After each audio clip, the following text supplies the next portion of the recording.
NIACL AO के आपको पता है 16 अक्टूबर को एग्ज़ाम है। तो लास्ट 15 डेज़ बचे हैं, उसमें किस तरीके की स्ट्रेटजी अपनानी है, किस तरीके से हमें पढ़ना है, नेगेटिव मार्किंग होगी या नहीं होगी, नॉर्मलाइजेशन होगा या नहीं होगा, टाइम मैनेजमेंट किस तरीके से करना है एग्ज़ाम हॉल में जिससे हम मैक्सिमम क्वेश्चन को अटेम्प्ट कर पाएँ। तो इन सब बारे में हम बारी बारी से जानेंगे। तो वीडियो में बने रहें, इम्पॉर्टेंट वीडियो है। शुरू करते हैं वीडियो को और एक एक करके सारी बातें जानते हैं। देखिए, सबसे पहले हम बात करते हैं टाइम मैनेजमेंट की, जो हमें एग्ज़ाम हॉल में जो स्ट्रेटजी यूज़ करनी है उस पर बात करते हैं। आपको पता है पैटर्न क्या है एग्ज़ाम का, एक बार ओवरव्यू लेते हैं। इंग्लिश लैंग्वेज आपको 30 क्वेश्चन मिलने हैं, सेक्शनल टाइम मिलेगा 20 मिनट। 20 मिनट के बाद अगला सेक्शन स्टार्ट हो जाएगा। आपने चाहे 30 अटैम्प्ट किए हो चाहे 10, लेकिन 20 मिनट बाद नेक्स्ट सेक्शन स्टार्ट हो जाएगा रीजनिंग का। रीजनिंग आपकी हिंदी इंग्लिश दोनों लैंग्वेज में आएगी, आपको जिसमें सूटेबल हो आप उसमें सेलेक्ट करके करें। 35 क्वेश्चन आएंगे, 20 मिनट में आपको करना है। क्वांटिटेटिव एप्टीट्यूड यानी कि मैथ्स 35 क्वेश्चन है, 20 मिनट में करना है, हिंदी इंग्लिश कोई भी लैंग्वेज। इस तरीके से 100 क्वेश्चन आएंगे जो कि आपको 60 मिनट में करने हैं। ये तो हो गया इसका पैटर्न। आपको टाइम मैनेजमेंट किस तरीके से करना है ये वो जानते हैं। देखिए, सबसे पहले बात करते हैं हम इंग्लिश पोर्शन की। मान लीजिए अपने इंग्लिश सेक्शन स्टार्ट हुआ आपका और आपको सबसे पहले मिल गया क्लोज टेस्ट जिसमें कि आपको 6 या 10 फिल इन द ब्लैंक्स मिलेंगे, एक सेंटेंस पूरा होगा पैरा वो मिलेगा, या फिर आपको पैसेज मिलेगा जिससे आपको 5 क्वेश्चन सेलेक्ट करने होते हैं। इस तरीके से अगर ये चीज़ आपको स्टार्टिंग में ही मिलती है तो ऐसा नहीं है आपको इसमें उलझ जाना है, आपको इसको उस टाइम पर स्किप करना है, इसको आप बाद में अटेम्प्ट करेंगे। सबसे पहले आपको छोटे छोटे क्वेश्चंस करने हैं, जैसे कि आपका एरर डिटेक्शन हो गया, आपका सेंटेंस इम्प्रूवमेंट हो गया, इस तरीके के क्वेश्चन, जैसे कि आपके सिनोनिम एंटोनिम हो गए, इस तरीके के क्वेश्चन आप करेंगे। रिप्लेसमेंट होते हैं, इस तरीके के क्वेश्चन आप निपटाएंगे जो कि आपके 20 क्वेश्चन के आसपास होंगे। उसके बाद क्लोज टेस्ट और पैसेज मिला के 10 क्वेश्चन ये बनेंगे, ये आपको सबसे लास्ट में करने हैं। इस तरीके से आप इसको अटेम्प्ट करेंगे। कहने का मतलब ये है, ये सेक्शन आप जो छोटा छोटा है इसको आप तुरंत कर सकते हैं, अगर नहीं आ रहा है तो तुरंत आप इसको स्किप करेंगे, इसमें टाइम वेस्ट नहीं होना है। सबसे पहले इसको अटेम्प्ट करेंगे, उसके बाद ये जो बड़ी चीज़ें हैं उसको निपटाएंगे।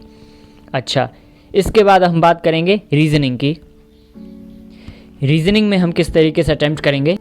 अगर ब्लड रिलेशन आता है आपका सेंटेंस के रूप में तो वो टाइम ज़्यादा लेगा। उसके बाद आता है डायरेक्शन आएगा, डायरेक्शन एंड सेंस, वो भी सेंटेंस के रूप में आएगा, वो भी टाइम लेगा आपका, आपको पता है। उसके बाद अगर आपके में पजल आती है तो वो आपकी टाइम ले लेगी, सिटिंग अरेंजमेंट या पजल ये टाइम लेते हैं।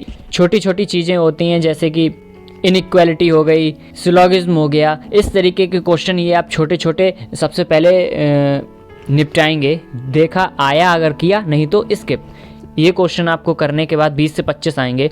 उसके बाद आपको ये बड़े बड़े क्वेश्चन को अटेम्प्ट करना है। टाइम वेस्ट नहीं होता, यहाँ पे 5 से 6 सेकंड में पढ़ के आप डिसीजन ले सकते हैं। यहाँ आपको पढ़ना है और यहाँ आपको टाइम लगेगा, इसलिए इसको सबसे लास्ट में करेंगे। अगर स्टार्टिंग में आता है तो स्किप करके आपको बाकी छोटे छोटे क्वेश्चंस पे बढ़ना है, जो जो एक एक क्वेश्चन हैं। आगे बात करते हैं हम मैथ्स की। मैथ्स में क्या करना है आपको, अर्थमेटिक का पोर्शन आपका जो है वो आपका ऐसा होता है कि 45 सेकंड के आसपास आपको एक क्वेश्चन करने में लग सकता है टाइम।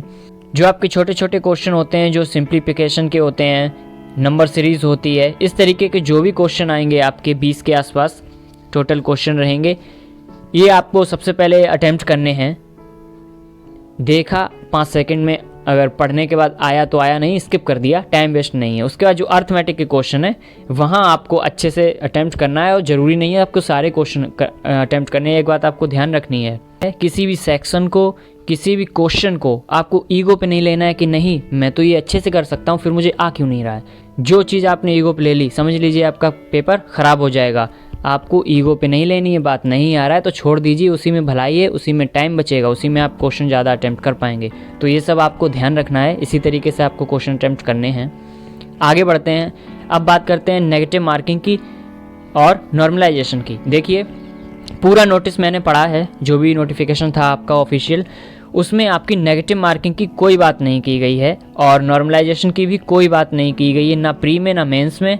इस बारे में कोई बात नहीं की गई, इसका मतलब ये दोनों काम आपके नहीं होने हैं। तो आप अच्छे से क्वेश्चन अटैम्प्ट कर सकते हैं maximum two maximum, negative marking का डर नहीं है। आगे बढ़ते हैं। अब बात करते हैं कि 15 दिन जो हमारे पास बचे हैं उसमें किस तरीके से पढ़ना है हमको और क्या पढ़ना है। देखिए, सबसे पहले तो आपने जो जो टॉपिक पढ़ लिए हैं, जो प्रिपेयर कर चुके हो, सिर्फ वही टॉपिक सेलेक्ट करें और वही रिवीजन करें। सिर्फ उन्हीं टॉपिक की प्रैक्टिस और रिवीजन करनी है, एक्स्ट्रा कुछ नहीं पढ़ना है। वो टॉपिक आपको नहीं पढ़ना है जो आपने अभी तक पढ़ा नहीं है और जो सोच रहे थे आप कि हम आगे पढ़ेंगे, ऐसा नहीं करना है। जो नहीं आता है वो नहीं आता है, उस पर आपको टाइम वेस्ट नहीं करना है। उसके बाद आपको ऑफलाइन एग्ज़ाम मीन्स कोई भी टेक्स्ट बुक से या आप कोई भी ऑनलाइन परचेज़ कर लीजिए टेस्ट सीरीज़, उसको दीजिए। वो आपके ऊपर डिपेंड करता है अगर आप सेक्शनल कर रहे हैं उसको या फुल टेस्ट दे रहे हैं। सेक्शनल टेस्ट किस तरीके से होते हैं, इंग्लिश का हो गया 30 क्वेश्चन आपको 20 मिनट में करने हैं, इस तरीके से सेक्शनल टेस्ट, या फिर आप फुल टेस्ट दें, वो आपके ऊपर डिपेंड करता है, जैसे ही आपके टाइम निकालते हैं, जैसा टाइम होता है। लेकिन टेस्ट दीजिए, एनालिसिस करिए, इतना ही। इसी तरीके से आपको पढ़ना है। पागल नहीं होना है कि हम 12 घंटे पढ़ेंगे तभी सिलेक्शन होगा, ऐसा नहीं है। अच्छे से स्ट्रेटजी बनाएं, इसी तरीके से पढ़ना है आपको। 8 घंटे सफिशिएंट हैं। तो अच्छे से आप तैयारी करें। और आपको अगर कोई हेल्प चाहिए तो आपको इसी वीडियो के डिस्क्रिप्शन में देखिए प्लेलिस्ट मिल जाएंगी, सारी लिंक मिल जाएंगे प्लेलिस्ट के। बाकी आप चैनल पे जाएंगे तो चैनल की प्लेलिस्ट में भी आपको लिंक मिलेंगे। क्वांटिटेटिव एप्टीट्यूड, रीजनिंग और इंग्लिश ग्रामर, तीनों की प्लेलिस्ट बनी हुई है। आप जो भी क्लासेस हैं वो आप देख लें, वो आप पढ़ लें, क्योंकि वो पैटर्न बिल्कुल न्यू है जो भी वहाँ पे अपडेट किया गया है, जो भी अपलोड की गई हैं वीडियोस, तो आप ज़रूर से ज़रूर देखें, आपको हेल्प मिलेगी। और इंग्लिश में आपको PDF भी मिल जाएगा प्रैक्टिस के लिए। अगर आप कोई क्लास आपको अच्छी लग गई, आप उसकी प्रैक्टिस करना चाहें तो टेलीग्राम चैनल भी ज्वाइन कर लें, यस स्टडी हब नाम से है, इसका भी लिंक डिस्क्रिप्शन में है इसी वीडियो के। तो अच्छे से तैयारी करें। ऑल द बेस्ट आपके एग्ज़ाम के लिए। अभी आगे और भी वीडियो आएगी इससे, लेकिन मैं अभी से बोल दे रहा हूँ, ऑल द बेस्ट। ख्याल रखें अपना, अपनी फैमिली का ख्याल रखें। बाय।